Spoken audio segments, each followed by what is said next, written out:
자, 우리 오늘부터는 복음, 우리 지난 시간에도 복음을 들었지만은, 복음에 있어서는 특정한 하나님께서 지정하신 그 고백들이 있다. 가장 중요한 것들이 있다라고 얘기했는데요. 오늘은 이 동그라미의 하나하나들을 살펴볼 건데, 여기서 전제해야 될 게 뭐냐면, 이 각 사건들은 따로따로의 사건이 아니라 뭐를 가르친다? 하나의 사건을 가르친다라는 거예요. 그래서 단 하나의 사건의 일부라는 것들을 우리 친구들이 염두에 두고 오늘 말씀을 살펴봤으면 좋겠습니다. 자, 오늘은 우리 1번부터 안 갈 거고요. 6번부터 갈 건데요. 우리 이거 뭐 1, 2, 3, 4, 5, 6 이렇게 나눠져 있지만 이것이 뭐부터 시작하든지 중요한 게 아니에요. 이 복음이 얘기하고 있는 건 뭐다? 단 하나의 사건, 예수 그리스도를 얘기하고 있다라는 것을 우리 친구들이 전제해 놓고 오늘 말씀을 들었으면 좋겠습니다. 그래서 우리 있는 사람은 한번 같이 보도록 할게요. 6번에 뭐라고 적혀져 있냐면 예수 그리스도는 산자와 죽은 자를 심판하기 위해서 다시 오실 것이다. 자, 없는 사람이 많은 것 같아서 선교사님 따라서 얘기해 볼게요. 예수 그리스도는 산자와 죽은 자를 심판하기 위해 다시 오실 것이다. 네, 오늘은 이 말씀의 제목으로 말씀을 나누도록 하겠습니다. 제가 엊그저께 뉴스를 보는데요. 이 뉴스를 봤어요. 엊그제 유럽에서 거의 사상 최초로 블러드 레인이 내렸대요. 블러드 레인이 뭐야? 빨간 피의 비가 이렇게 내린 게 유럽 전역에 스웨덴, 포르투갈, 굉장히 유럽 전역에 큰 레인이 내렸는데요. 외출했다가 옷이 핏빛으로 변하기까지 했다고 해요. 근데 이걸 이제 기상학자들이 보니까 사막의 미세한 광물의 입자가 비구름과 섞이면서 내렸는데 규모가 너무 크다 보니까 이게 기온이 치솟는 이상현상까지 동반했다고 이야기하고 있습니다. 그래서 이게 재난인가 막 이렇게 재난 영화 한 편을 보는 것 같다 이런 뉴스를 보게 됐어요. 또 지금 한참 전쟁이 심각하게 진행 중에 있잖아요. 지금 이란과 미국이 전쟁 중이지만 이거는 두 나라의 싸움이 아니라 전 세계의 나라들이 얽혀 있는 걸 볼 수 있어요. 그래서 전쟁의 소식을 듣다 보면 요즘은 뭐 칼과 창과 뭐 이렇게 싸우는 게 아니라 뭘로 싸워요? 막 공중으로 막 드론으로 막 싸고 막 미사일 발사하고 이러잖아요. 그러니까 사람들은 이런 뉴스들을 보면은 이렇게 얘기해요. 믿지 않는 사람들도 뭐라 하냐면 말세다 말세야 이렇게 얘기합니다. 근데 여러분 우리 말세에 살고 있는 거 맞나요? 아멘. 근데 단지 이러한 블러드 레인이 내려서 말세인 게 아니라 드론으로 공격해서 말세가 아니라 성경은 예수님께서 이 땅에 오신 후부터 다시 오실 때까지를 뭐라고 얘기해요? 마지막 때라고 말세라고 분명히 이야기하고 있습니다. 근데 마지막 때가 우리에게 너무나도 중요한 이유는 뭐냐면 마지막 때에 오늘의 고백처럼 예수 그리스도께서 산자와 죽은 자를 뭐하러 오실 거니까? 심판하러 오실 것이라는 것을 우리는 기억해야 돼요. 여러분들은 마지막 때에 살고 있어요. 그 말은 즉슨 우리 주님 곧 심판하러 오신다는 거예요. 뭐하러 오신다는 거예요? 심판하러 오세요. 예수님이 이 땅에 처음 오셨을 때는 우리에게 구원을 주시기 위해서 오셨지만 자비와 은혜를 베풀기 위해서 오셨지만 마지막 때가 끝나면 우리 주님은 뭐하러 오신다는 거예요? 심판하러 오신다는 거예요. 그리고 마지막 때 이러한 징조는 성경에 기록되어 있어요. 근데 이거는 21세기에만 있었던 게 아니라 예수님이 오시고 나서 그 이후부터 마지막 때 계속 이런 일, 나라와 나라의 전쟁들, 기근과 지진들. 이제 얼마 전에 우리 금요일 날 그 하나랑 기독교 서점 갔다 왔는데 택배가 소포가 와 있는 거야. 근데 어떤 소포가 와 있냐면 어디였지? 기독교가 아니라 복음 어디에서 와가지고 자기가 메시아라고 그 책자를 교회에 보냈더라고요.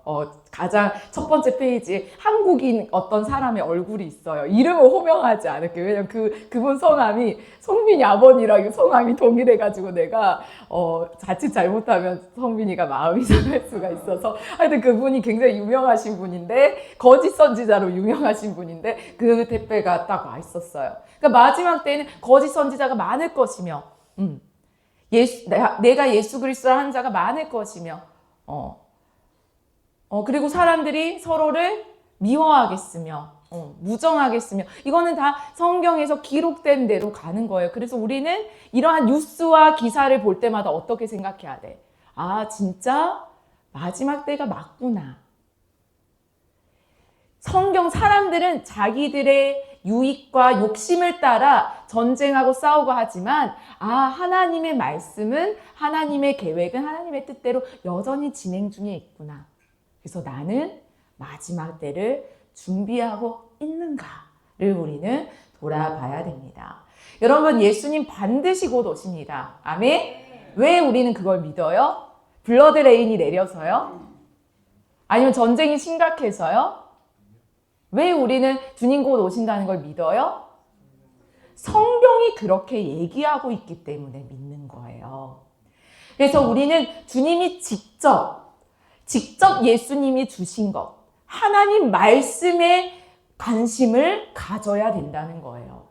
하나님의 말씀에 관심을 갖지 않으면 우리는 세상 풍조에 따라 성경을 해석하는 게 아니라 성경대로 이 세상을 해석해야 돼요.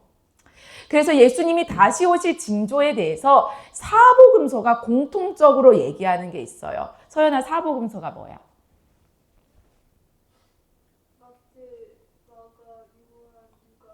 마태, 마가, 누가, 요한입니다. 이 사복음서가 공통적으로 예수님 다시 오실 징조에 대해서 얘기하는 게 있어요. 제가 이야기해 줄게요. 마태복음 10장 22절에는 또 너희가 내 이름으로 말미암아 모든 사람에게 미움을 받을 것이나 끝까지 견디는 자는 구원을 얻을 것이다. 마가복음 13장 13절에는 이렇게 얘기해요. 또 너희가 내 이름으로 말미암아 모든 사람에게 미움을 받을 것이나 끝까지 견디는 자는 구원을 얻을 것이다. 누가복음 21장 17절에는 이렇게 말합니다. 또 너희가 내 이름으로 말미암아 모든 사람에게 미움을 받을 것이나 요한복음 15장 18절에서 19절에는 이렇게 얘기합니다. 세상이 너희를 미워하면 너희보다 먼저 나를 미워한 줄 알라. 너희가 세상에 속하였으면 세상이 자기의 것을 사랑할 터이나 너희는 세상에 속한 자가 아니요 도리어 내가 너희를 세상에 택하였기 때문에 세상이 너희를 미워하느니라. 자, 사복음서에 공통적으로 예수님이 다시 오실 징조에 대해서 얘기하는 게 뭐예요? 세상이 우리 아닙니다. 세상이 그리스도인들을 미워할 것이다요. 우리가 아닐 수도 있어요. 내가 그리스도인이 아니면요. 여전히 여러분을 좋아하실 수 있어요. 근데 공통적으로 얘기하는 게 뭐냐면 세상은 그리스도인들을 미워할 것이다라는 게, 예수님께 속한 자를 미워할 것이라는 게 말세의 징조 중에 분명한 거예요. 그럴 수 있다, 아닐 수도 있다가 아니에요. 반드시 사복음서에서 공통적으로 이야기하고 있습니다. 그래서 기독교인들은, 개신교들은요, 세상의 유행에 따라 집을 짓는 자가 아니에요. 지금은 이게 트렌드네. 요즘 교회는 이런 형식이야. 어떻게 하면 효율적이고 어떻게 하면 적게 투자해서 더 많은 걸 얻게 될까? 가성비 좋은 신앙생활을 어떻게 하면 할 수 있을까? 워라벨 뭐야? 워라벨. 워크와 라이프와 밸런스. 어떻게 하면 모든 그 밸런스를 신앙과 일상 삶에서 어떻게 하면 밸런스를 맞출까? 신앙도 적당히 하면서 세상적인 삶도 적당히 누리는 그 밸런스를 어떻게 누릴까? 이게 지금 21세기의 트렌드잖아요, 교회 안에. 근데요, 성경은요, 절대로 교회가 세상의 유행과 풍조에 따라서 집을 지으라고 말한 적이 단 한 번도 없어요. 어떻게 하면 적게 투자해서 큰 것을 얻을 수 있을까를 얘기한 적도 단 한 번도 없어요. 어떻게 하면 효과적이고 효율적으로 집을 지을까에 대해서도 얘기한 적이 단 한 번도 없다고요. 세상 사람들한테 칭찬도 받으면서 하나님께도 칭찬받을 수 있는 길을 말한 적은 단 한 번도 없습니다. 오히려 성경은 뭐라고 얘기하냐면 반석 위에 집을 지으라고 얘기해요. 뭐 위에요? 반석 위에. 근데 성경이 반석이라고 얘기하고 있는 게 무엇이에요? 예수 그리스도예요. 그리고 그럼 반석 위에 집을 짓는다는 게 뭘까? 성경은 분명하게 얘기해요. 마태복음 7장 24절에서 25절 여러분 다 알아. 어떤 사람이 반석 위에 집을 지은 자래? 마태복음 7장 24절에서 25절. 반석 위에 집을 지은 지혜로운 자는 어떤 자래? 오늘 엄마 말씀에 순종해서 주일 예배 지각 안 한 자인가요? 아니면 주 52주 주일 예배 빠지지 않는 자인가요? 그 자가 반석 위에 지은 사람이라고 한다고 하나요? 아니면 성경 퀴즈 대회 했는데 1, 2, 3들 수상해서인가요? 반석 위에 집을 지혜로운 사람을 분명히 얘기합니다. 마태복음 7장 24절에서 25절 읽어보세요. 자, 시작.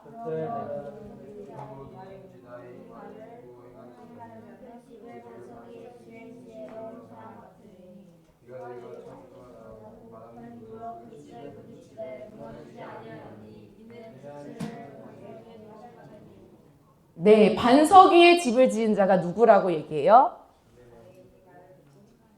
그리스도의 말을 듣고 행하는 자예요. 그리고 어떤 사람이 미련한 자냐면 듣기만 하는 자래요. 우리는 다 기본적으로 들어요, 말씀을. 그렇죠? 그러면 여러분은 듣는 거는 오케이. 그런데 듣는 자들 중에도 미련한 자가 있고 지혜로운 자가 있어요. 모래 위에 지은 자가 있고 반석 위에 지은 자가 있어요. 여러분은 듣는 자인가요? 행하는 자인가요? 그래서 개신교의 가르침은 아주 기초이자 기본, 개신교의 가르침 중 가장 기초가 뭐냐면, 기본이 뭐냐면 하나님의 말씀으로 충분하다예요. 개신교도들은요, 기독교라고 칭하는 자들이 받는 가르침 중에 기본적인 거는 뭐라고요? 하나님 말씀 하나로 뭐하다? 충분하다예요. 그렇다고 해서 무소유의 삶을 산다는 게 아니에요. 절에 가서. 뭐냐면 다 잃어도 상관없다. 뭐만 있으면? 하나님 말씀만 있으면. 그래서 그 말씀에 다른 것들을 더하는 게 아니라 하나님 말씀만으로 족하니 그 말씀을 듣고 행하는 자들이 개신교도들이고 그 자들이 바로 카톨릭에서 개혁을 외쳤던 개혁주의자들이라는 거예요. 세상이나 사람들이 정한 것을 믿지 않고 예수 그리스도가 정한 것을 복음으로 믿는 자들이 바로 개신교도들입니다. 그래서 여러분, 복음이 뭐예요? 그리스도가 정한 거예요. 복음이 뭐라고요? 그리스도가 정한 거예요. 어떤 유명한 설교자가, 목회자가 세상이 정한 게 아니라 성경 예수 그리스도가 정한 게 바로 뭐예요? 복음이에요. 그래서 그 복음이 바로 그리스도의 정체성과 그분의 행하심입니다. 이 복음이 선포될 때 여러분, 두 가지로 반응합니다. 당연히 복음을 받아들이거나 뭐 하겠어요? 복음을 거부하던가, 이 두 가지로 반응을 하겠죠. 이건 당연한 건데, 사람들이, 기독교 신자들이 상대방이 복음을 받아들이지 않을 때 이런 오류를 범하게 돼요. 어떤 오류를 범하게 될까? 자, 사람들이 복음을 받아들이지 않으면 뭐예요? 복음이 선포되면 뭐예요, 사람들이? 떠나요. 복음을 선포했을 때. 왜요? 여러 가지 이유로. 자, 복음을 선포했어. 근데 어떤 이유로 떠나던가요? 응? 재미없어요. 복음 왜 이렇게 재미없어요? 또 뭐라 그래요? 내 마음대로 못 살아요. 나는 예수님 믿으면 좀 더 나을 줄 알았는데, 별로 안 좋은 것 같은데요? 이럴 바에는 별로 계산해보니 별로 유익하지 않아요. 손해볼 게 너무 많아요. 또 어떤 반응이 있을까? 너무 극단적이에요.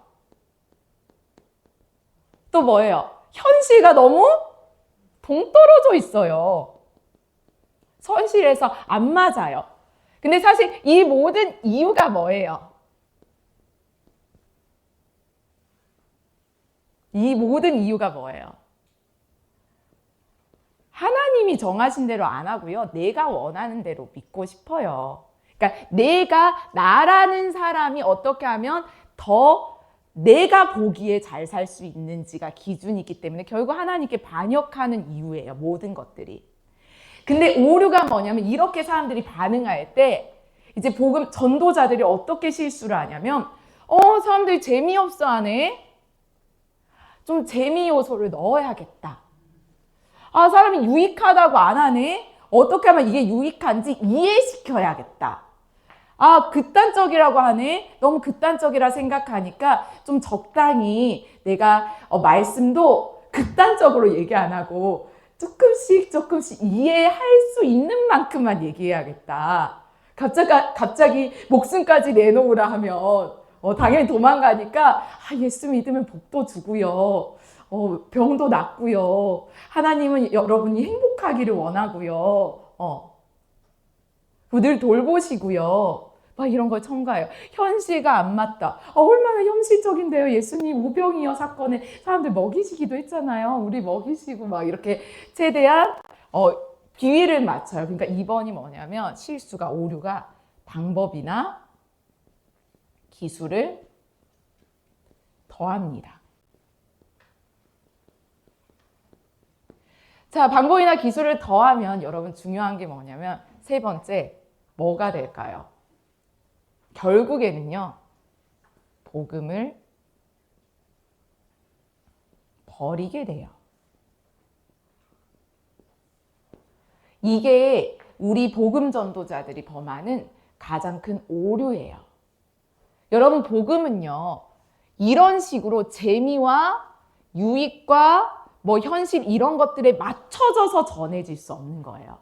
이 모든 것들을 깨부시고 뛰어넘는 게 뭐예요?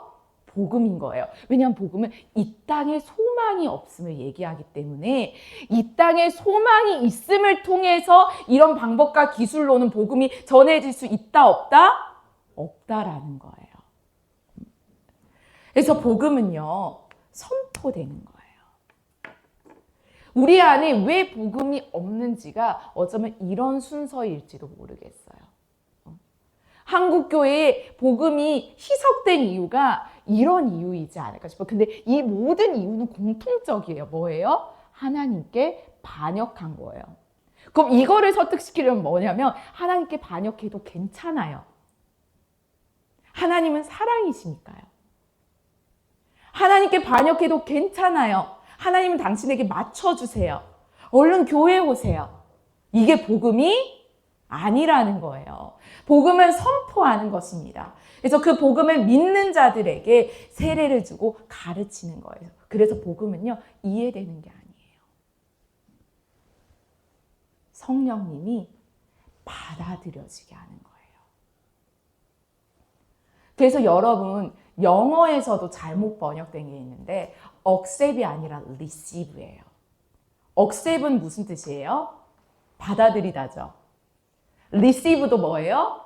받아들이다예요. 근데 accept과 receive의 차이점이 있어요. accept은 뭘까요? accept. 내가 능동적으로 믿는 게, 그러니까 나의 어떤 노력과 이해와 이 모든 것들 가지고 믿는 게 억셉이에요. 내 리시브는 수동적이에요. 받아들여지는 거예요.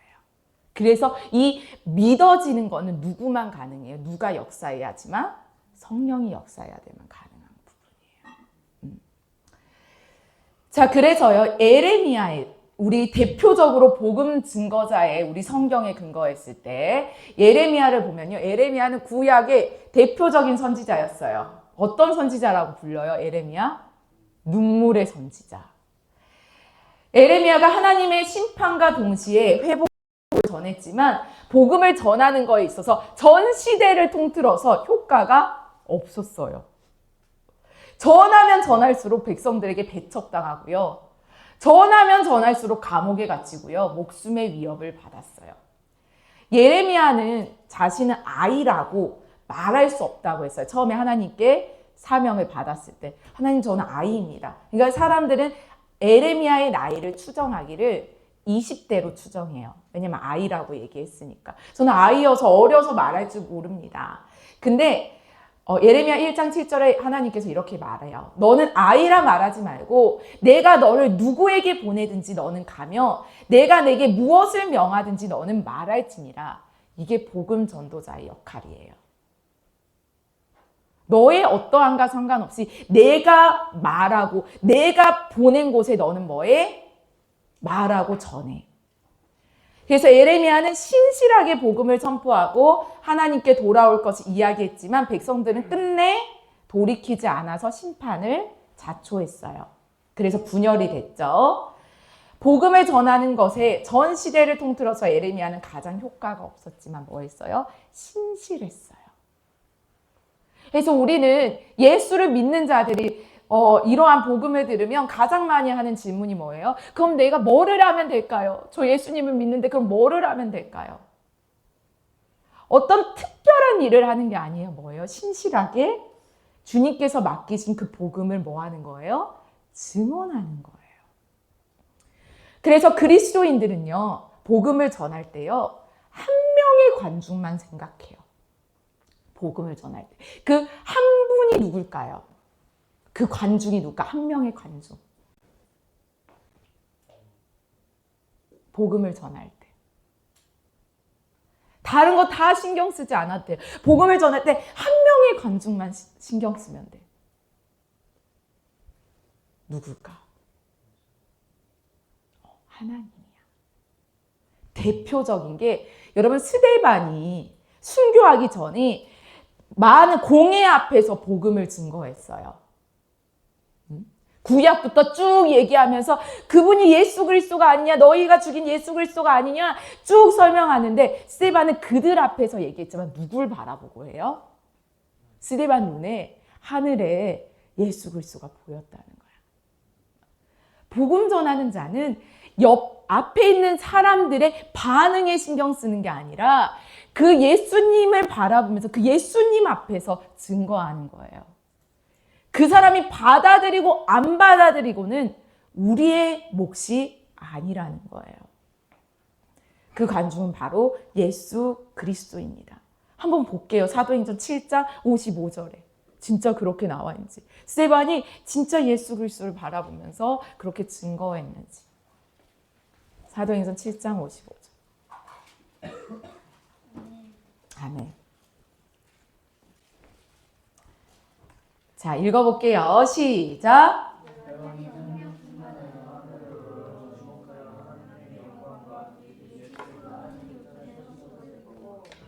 네, 보고 말하되. 네. 그래서 그리스도인들은 세상의 소망을 두지 않고 어떤 세상의 결과에 일희일비하는 자가 아니라 신실하게 주님의 증인이 되는 것입니다. 그래서 복음은 예수 그리스도가 정하셨고요. 그분이 정하신 그분의 정체성과 행하심을 이야기합니다. 그래서 기독교인들은 우리가 마지막 시대에 살고 있다라는 걸 믿는 자들이에요. 자, 여러분 요한일서 2장 17절에 이런 말씀이 있습니다. 이 세상도 그 정욕도 지나가되 오직 하나님의 뜻을 행하는 자는 영원히 거하느니라. 이 세상도 그 정욕도 지나가되 오직 하나님의 뜻을 행하는 자는 영원히 거하느니라. 여기서 지나가다는요, 미래 시제가 아니에요. 미래에 지나가게 될 거다가 아니라 진행형이에요. 이미 사라지고 있다야. 근데 우리는 기독교인들은 어떻게 생각하냐면 이 세상은 여전히 존재해. 여전히 영향력이 커. 그러니까 미래에 그런 일이 일어나겠지라고 생각하지만 이미 예수 그리스도의 탄생에서 이미 십자가 사건에서 예수 그리스도 발 아래 모든 세상은 어떻게 됐어요? 패배당했어요. 그러니까 이 세상의 것들은 다 뭐 하는 거야? 지나가고 있어요. 정욕도 뭐 하고 있는 거야? 지나가고 있는 거야. 사라지고 있는 거야. 없어진다는 거야. 그러니까 이 모든 것들이 소멸 과정 속에 있어요. 근데 왜 소멸 과정이라 해요? 완전히 멸하시지는 않았기 때문이라는 거예요. 자, 여러분 한번 베드로후서 3장 하나님의 날, 주님의 날에 대해서 얘기하고 있는 말씀을 보도록 하겠습니다. 베드로후서 3장.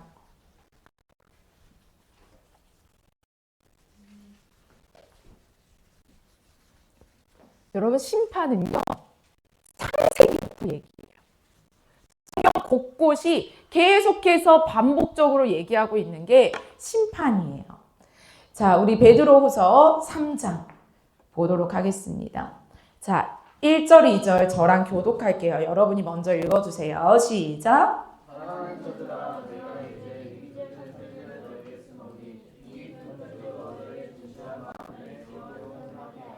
곧 거룩한 선지자들이 예언한 말씀과 주 대신 구주께서 너희의 사도들로 말미암아 명하신 것을 기억하게 하려 하노라.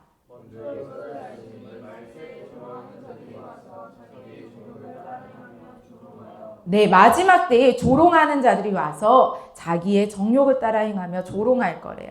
네, 이르되 주께서 강림하신다는 약속이 어디 있느냐.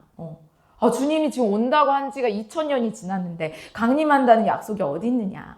조상들이 잔 후로부터 만물이 처음 창조될 때까지 그냥 있다 하니.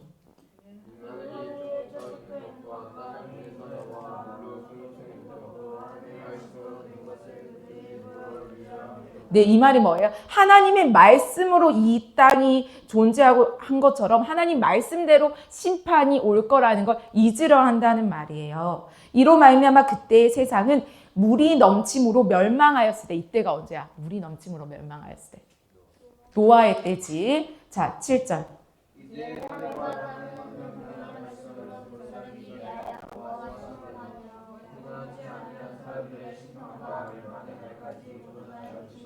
네, 여러분, 이제 여러분입니다. 우리입니다. 이제 하늘과 땅은 그 동일한 말씀으로 불사르기 위하여 보호하신 바 되어 경건하지 아니한 사람들의 심판과 멸망의 날까지 보존하여 두신 것이라. 이 말은 뭐냐면 지금 아직 심판이 왔어요, 안 왔어요? 안 왔어요. 그러니까 여전히 우리가 지금 보존된다는 게 은혜고 자비라는 거야. 우리는 뭐를 기다려? 불사르게 될 걸 기다려. 불의 심판을 기다리는 자들이라는 거지. 자, 6절, 8절 저저 사랑하는 자들아 죽게는 하루가 1000년 같고 1000년이 하루 같다는 이 한 가지를 잊지 말라. 우리는 이렇게 말해. 예수님 오신다고 한 지 2000년이 지났는데 그건 우리의 시간이고 주님의 시간에는 이 모든 것들이 다 뭐야? 하루라는 거야. 자, 9절 읽어주세요.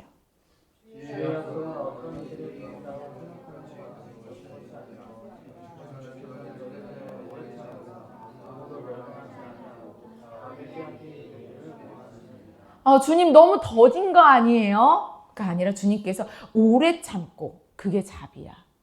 오래 참으사 아무도 멸망치 않고 다 회개하게 이르기를 원하시느니라. 그러나 주의 날이 도둑같이 오리니 그날에는, 마지막 심판의 날에는 하늘이 큰 소리로 떠나가고 물질이 뜨거운 불에 풀어지고 땅과 그 중에 있는 모든 일이 드러나리로다.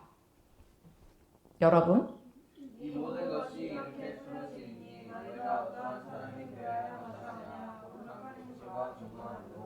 네, 이 날이 반드시 올 건데 그럼 너희가 어떻게 해야 되냐? 하나님의 날이 임하기를 바라보고 간절히 사모하라.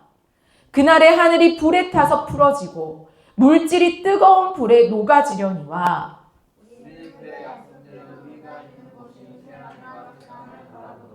아멘. 여러분, 그래서 신자들은요, 세상이 부럽지가 않아요. 불쌍한 거예요. 왜? 불의 심판을 견디지 못할 거기 때문에. 그리스도인들은 이 주님이 다시 오실 그 심판을 믿는 자들이에요. 이 땅의 것을 기준으로 보면 이 땅은 우리의 땅이 아니기 때문에 손해보는 인생이에요. 왜? 우리의 왕이 왕되시지 않잖아. 세상의 왕이 왕되었기 때문에 우리는 이 세상에 따라가는 동안 나그네고 외국인이에요. 그래서 이 세상의 혜택을 받지 못해요. 미워해요. 남의 땅에 우리가 왔는데. 근데 하나님 나라에 속한 자들은요, 세상의 유혹 때문에 슬퍼하는 게 아니라 불쌍히 여기는 거예요. 애통해하는 거예요. 왜? 심판이 있으니까. 저걸 다 가지면 뭐해? 지금 저건 다 사라지고 있는데.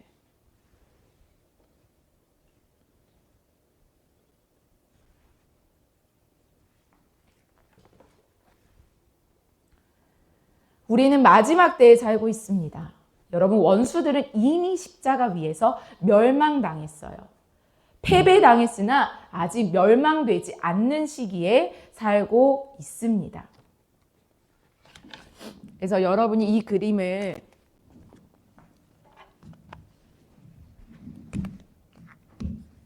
이해해야 돼요. 마지막 때에 대해서 여러분이 헷갈려 하는데, 자, 예수님의 죽으심과 부활하심과 승천하심과 재림은 한 사건이에요.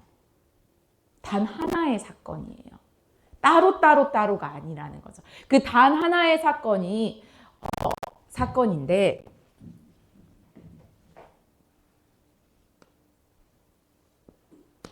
자, 십자가가 뭐예요? 십자가가 의미하는 게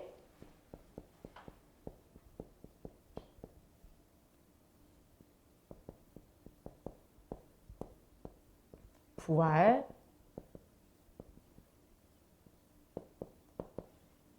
이것을 얘기해요. 그리고 주님의 날이 있어요. 주님의 날은 뭐예요? 심판, 재림이에요. 그래서 십자가 사건에서 지금까지를 주님의 날까지, 주님의 심판의 때까지를 뭐라 그래요? 마지막 때라고 해요. 근데 이 마지막 때에 바로 하나님이 심판하시지 않기 때문에 이 날을 뭐라 하냐면 은혜, 자비의 날이라고 얘기하는 거예요. 근데 이미 십자가 사건 때에 이미 예수님께서는 이 세상을 다 뭐 하셨어요? 패배시켰어요. 이미. 우리를 포함해서 원수들을, 하나님께 반역한 모든 원수들을 다 패배시켰는데 이때까지 멸하지 않으세요. 그러니까 우리 주님 뭐 하는 거예요? 자비로우신 분인 거예요. 세상이 신자들을 해하려고 하는 것 같이 보일 수는 있지만 해할 수 있을까요? 없을까요? 없어요. 왜냐면 이미 멸망당해서 뭐 하니까 포로됐어. 패배당했어. 자, 여러분 이런 거 들어본 적 있어요? 내가 어떤 그 집을 지나가는데 막 개들이 완전 짖는 거야. 막 개들이 짖으니까 어때요? 어머 깜짝아 이렇게 하죠. 근데 그 개들이 목줄에 묶여 있으니까 나를 해할 것만 같아가지고 내가 무서워해서 벌벌 떨지만 해할 수 있어요? 없어요? 없어요. 그러니까 세상은 이런 거야. 사단은. 이미 예수님께 패배당했어.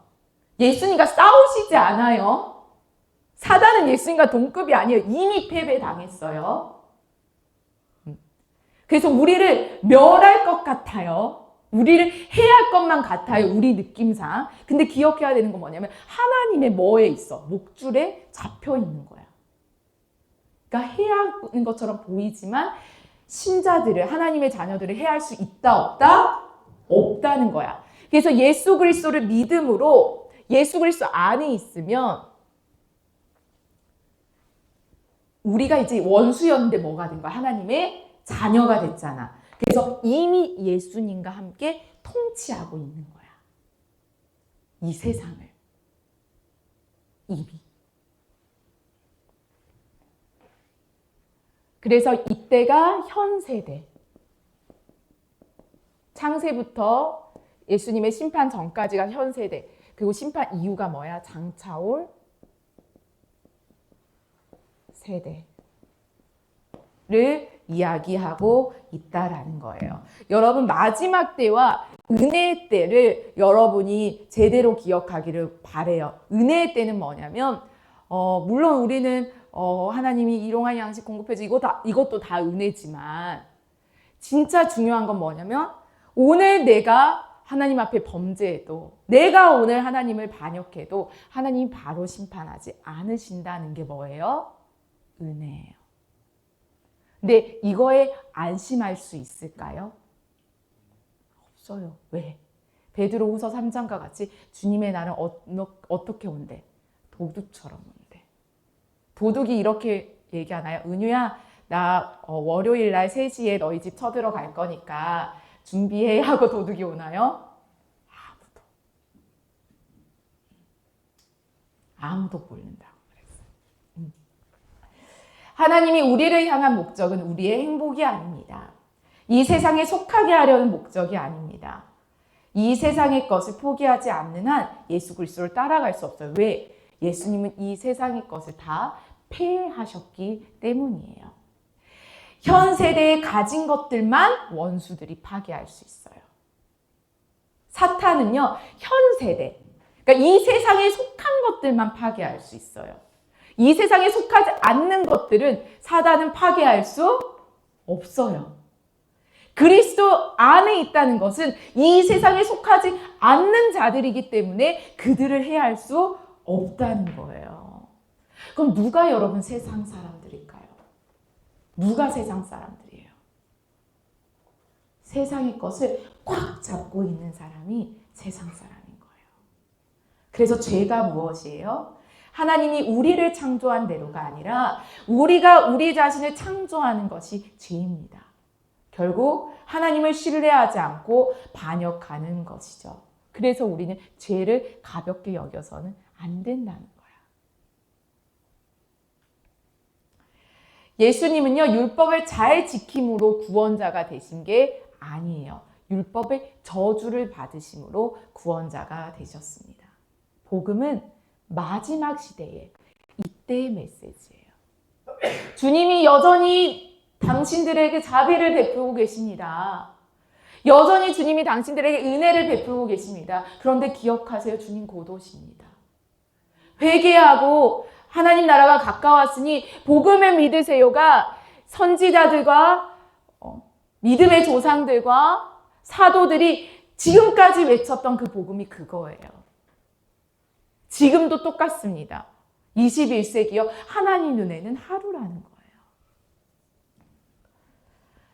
주님의 시간은, 주님의 사건은 미래 사건이 아닙니다. 이미 시작되었습니다. 하나님이 은혜를 주셨기 때문에 순종한다가 아니에요. 하나님이 우리의 아버지 되심이 은혜인 거예요. 하나님이 우리에게 공급해 주심이 은혜인 거예요. 하나님이 가야 할 곳을 인도해 주심이 은혜인 거예요. 하나님이 이용할 양식을 주심이 은혜인 거예요. 하나님이 진리를 알 수 있게 하심이 은혜입니다. 그래서 예수 안에 있는 자들은 이제 세상에 대해서, 우리도 이미 세상에 대해서는 죽었어. 그렇기 때문에 하나님과 함께 통치하고 있기 때문에 하나님이 나에 대해 전적으로 완전히 책임을 지신다는 거예요. 그럼 내가 할 수 있는 게 뭘까요? 신자들이 할 수 있는 건 뭐예요? 그분이 나를 인도하시도록 나를 온전히 내어드리는 게 우리가 해야 할 것이에요.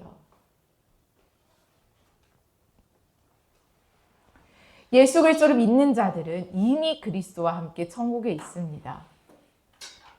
여러분 이게 믿으십니까? 성경에 그렇게 나와 있어요. 예수 그리스도를 믿는 자들 이미 그리스도와 함께 천국에 있다. 여전히 세상에 여러분이 있는 이유는 뭘까요?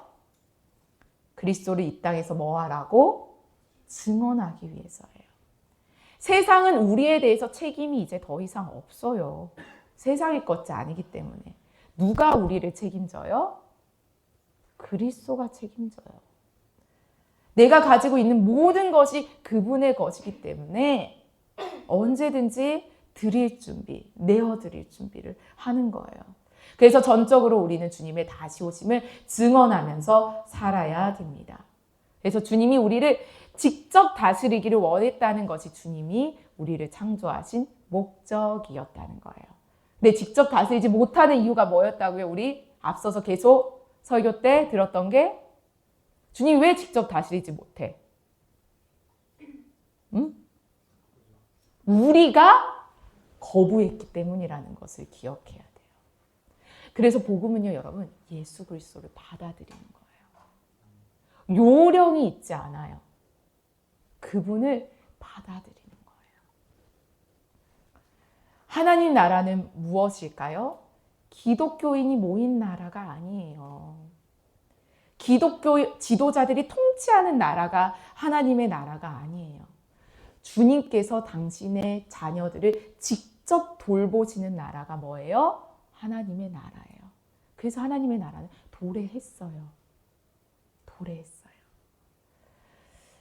우리가 하나님 없이는 살 수 없는 존재임에도 우리는 하나님을 거부했습니다.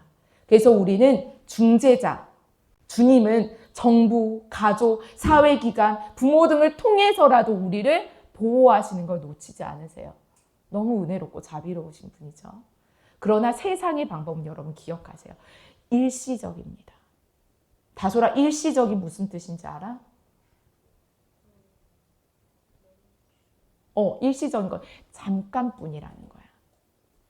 하나님께서 가족과 정부를 통해서 보호하시는 그 방법은 뭐라고요? 일시적이라는 거야. 영원할 수 없다는 거야. 근데 하나님의 방법은요, 직접적이고 개인적이고 영원한 방법이에요. 그래서 예수 그리스도를 보내주셨습니다. 아담과 하와가 거부한 것을 예수 그리스도께서 회복시키셨습니다. 그래서 모든 영광과 충성을 누가 받아야 돼요? 예수 그리스도가 받아야 된다는 거예요. 이 복음의 선포 사건들은 모두 하나의 단일한 사건이에요. 이 사건은 예수 그리스도의 탄생부터 시작되어서 그리스도의 재림까지 계속해서 이어집니다. 그리고 그 단일한 사건은 지금도 진행 중이고 주님의 재림으로 완성에 이를 것입니다.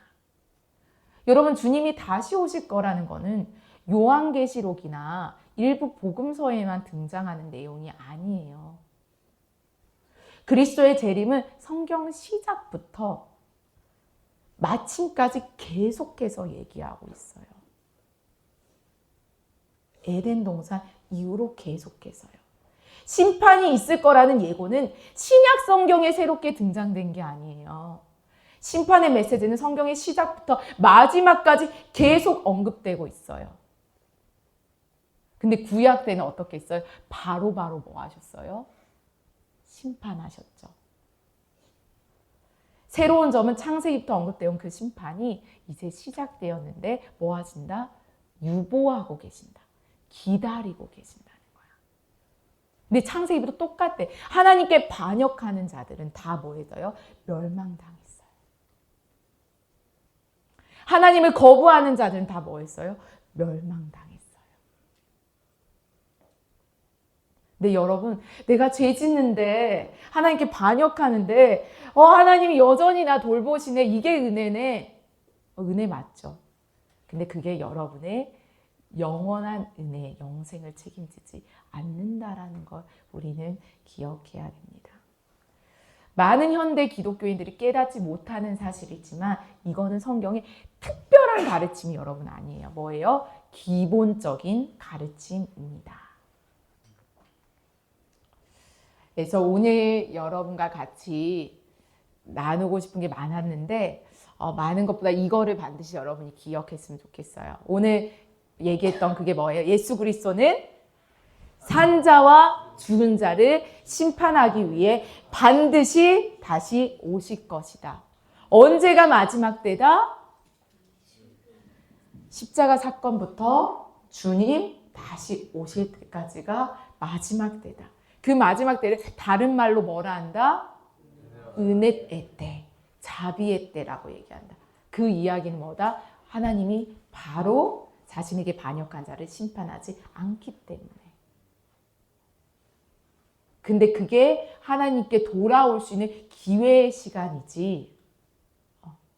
그게 나중에 그 심판을 면할 수 있다는 안정감 있는 소리가 아니라는 것을 여러분 기억해야 됩니다. 여러분의 영혼은 예수 안에 있을 때만 안전합니다. 이 세상의 정욕과 이 세상의 모든 것들이 이미 뭐예요? 소멸되고 있는 중이다. 왜? 이미 십자가 사건에서 예수 발 앞에 패배당했기 때문이다. 그래서 믿는 자들은 예수 그리스도와 함께 이미 천국을 다스리고 있는 자이다 라는 것이 성경에서 얘기하는 기본적인 가르침이라는 것들을 여러분들이 기억했으면 좋겠습니다.